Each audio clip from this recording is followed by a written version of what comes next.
Balita pa, nangangalap ngayon ng 1 milyong lagda ang grupong The Bangsamoro Movement bilang suporta sa nilulutong Bangsamoro Peace Agreement. Layunin din ng grupo ang agarang pagsasapinal ng naturang kasunduan. Palitaan mo kami, Princess Habiba Sarifa. Isang Bangsamoro government para sa inaasam na pangarap ng mga Moros. Ito ang pintig ng puso't sigaw ng mga kababayan nating mga Muslim sa Mindanao.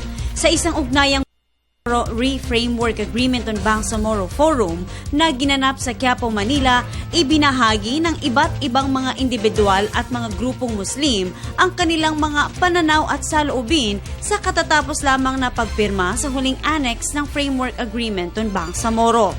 Dito, nais nilang manawagan sa lahat ng mga Muslim na sakop ng nasabing agreement na mas palawakin pa ang kanilang kaalaman ukol sa nasabing usapin upang mas maisulong ng buong puso ang binubuong Bangsamoro government sa Mindanao, lalo't nalalapit na ang plebisito para sa Bangsamoro Basic Law o BLL. Naman, nais ng The One Bangsamoro Movement na kumalap ng 1 million signatures for One Bangsa sa susunod na buwan sa iba't ibang panig ng bansa bago pa man ang nasabing plebisito upang makakuha pa ng mas pinalakas na suporta para sa Bangsamoro.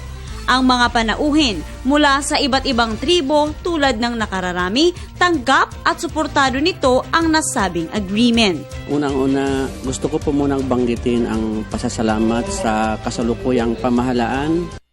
Bibigay sa atin ng ating karapatan bilang isang tunay na mamamayang Pilipino ay binigyan tayo ng pansin sa pagkakataong ito.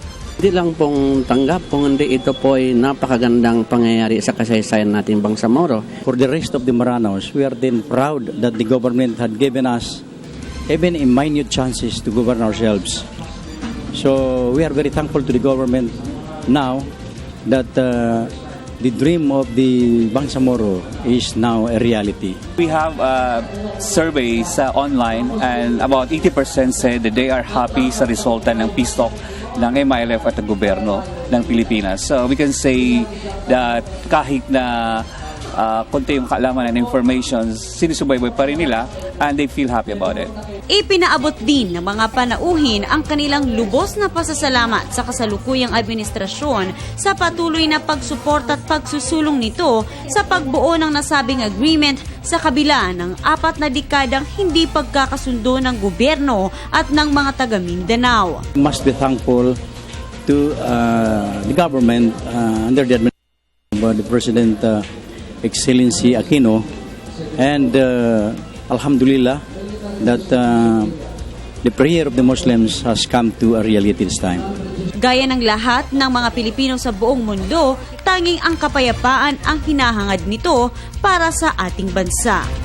Para sa Telebisyon ng Bayan, Princess Habiba Sarifa.